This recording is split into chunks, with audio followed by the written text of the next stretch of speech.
Hey, Mrparka here to review a new one from Severin. This was released April 11th. This is Cathy's Curse. I had actually seen the case for this one. Not this case, a bunch of budget releases, and it just looked really crappy on the budget releases, so I never watched it.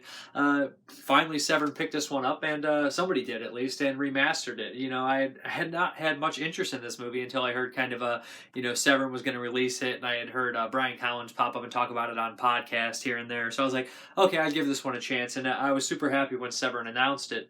Severin always does good work, and they wouldn't release a turd.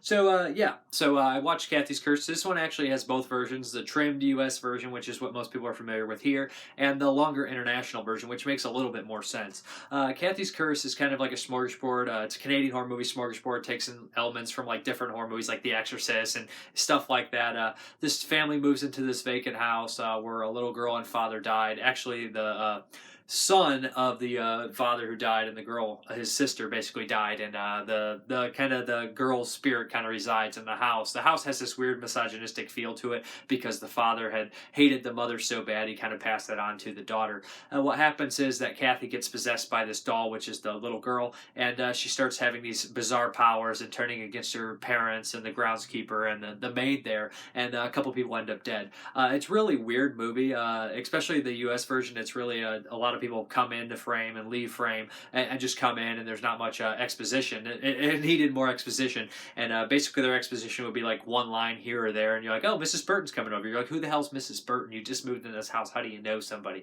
They just don't explain much, things like that. So it's fairly inept, but besides that, I think the performances are done well, although they're probably doing things right to script, and it comes across strange, but it feels like a melodrama. Here, the father and the mother's relationship, overly stressed. In an international version, you found out they lost a kid, which helps as well to understand this weird family dichotomy that's going on between the daughter, who's possessed now, the mother, and the father.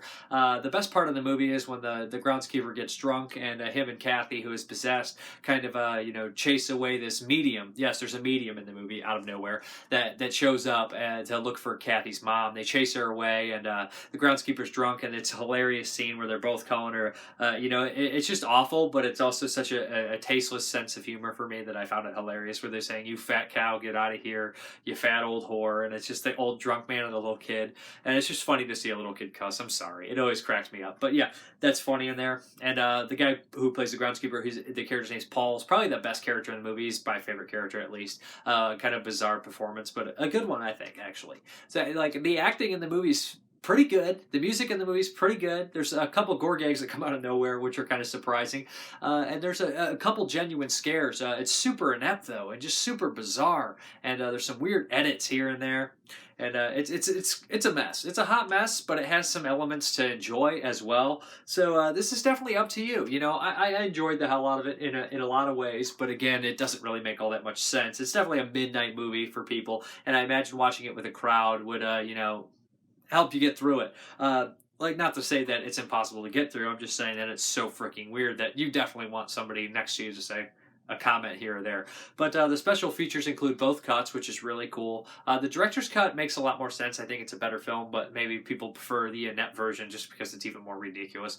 I interview with the director who slightly feels like, he's like, no, everybody does movies like this. Like, maybe he was a trend starter, but I don't really think that's the case here.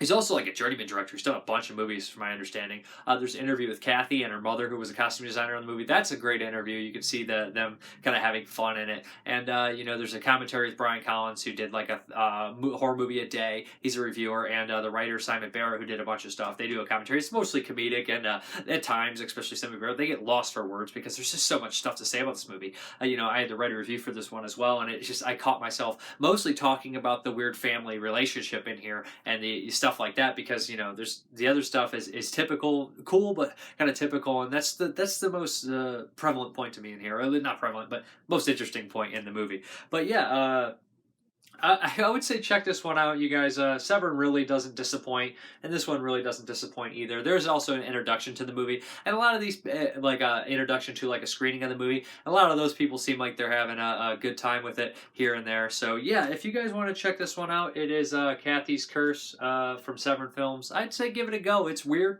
It's freaking bizarre, and it looks great now. Much better, I guarantee, than those other releases because it's been remastered from 2K. So have a good one. Meet the Gimbel's daughter, Cathy. See through Cathy's eyes. Just when you thought horror films reached an intensely shocking peak of terror, here is Cathy's Curse. She's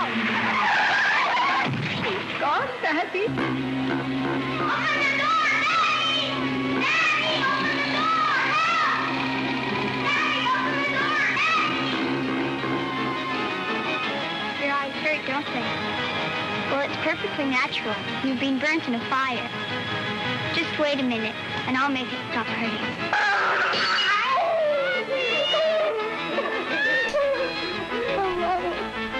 Mommy. I'm afraid.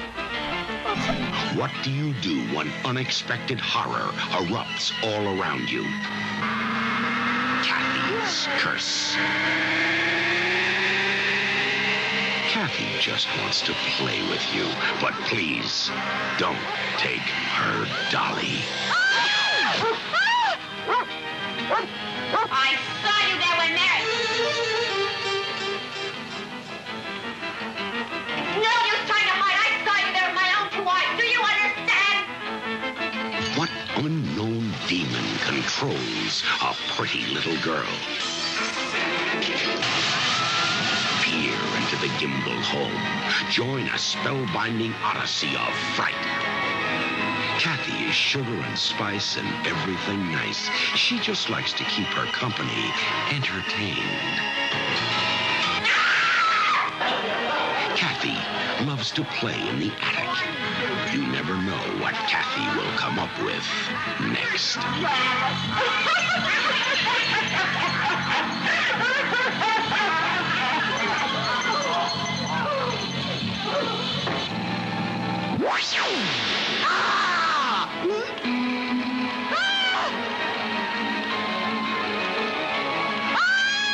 Enter the bizarre realms of the living dead.